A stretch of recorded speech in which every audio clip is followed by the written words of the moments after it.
रहमान, इस वक्त हम लोग ताइफ के अंदर हैं और ये मस्जिद जहाँ से नफल पढ़े हैं हज़रत सैयदना अब्दुल्ला इब्न अब्बास रज़ी अल्लाह ताला अन्हुमा सहाबी रसूल हैं और हज़रत अब्बास के बेटे हैं और बहुत बड़े मुफस्सिर कुरान हैं।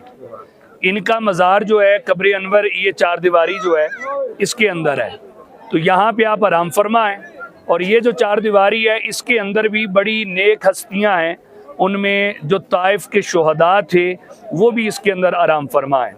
ये मस्जिद जो है ये आपके नाम से मंसूब है और साथ ही आपकी लाइब्रेरी है, बंद है अभी, और उसके अंदर पुरानी तहरीरें भी मौजूद हैं जो सहाबा के दौर में लिखाई होती थी।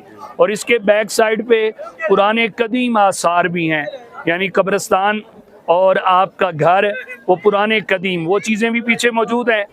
आप कौन हैं? आप नबी पाक अलैहिस्सलाम के चचा के बेटे हैं, हज़रत अब्बास के बेटे हैं।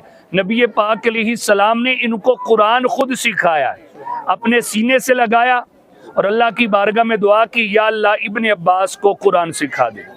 ये बहर कहलाते थे, बहर समुंदर को कहते हैं। इनका लक़ब है हिब्रुल उम्मा, उम्मत के बहुत बड़े आलिम। यानी कुरान की तफसीर इतनी इनके पास थी, ये फरमाते अगर मैं कुरान की तफसीर लिखूँ ना तो सूरह बकरा मैं इतनी तफसीर लिख सकता हूँ कि 100 ऊँटों पर किताबें ला दी जाएं। इतना अल्लाह ने हज़रत अब्दुल्ला इब्न अब्बास रज़ी अल्लाह ताला अन्हुमा को इल्म अता फरमाया। और आपकी वालिदा हैं हज़रत उम्मुल फज़ल जो नबी पाक अलैहिस्सलाम की चच्ची हैं। और आप देखें कहाँ आप तबलीग करते हुए यहाँ आके आपने अपनी सारी ज़िंदगी बसर की और यहीं पे आपने दुनिया से विसाल फरमाया और यहीं आप आराम फरमा हैं। अल्लाह पाक हज़रत सैयदना अब्दुल्ला इब्न अब्बास और जितने यहाँ शुहदा सालिहीन आराम फरमा हैं, अल्लाह हमें इनका रूहानी फैज़ अता फरमाए।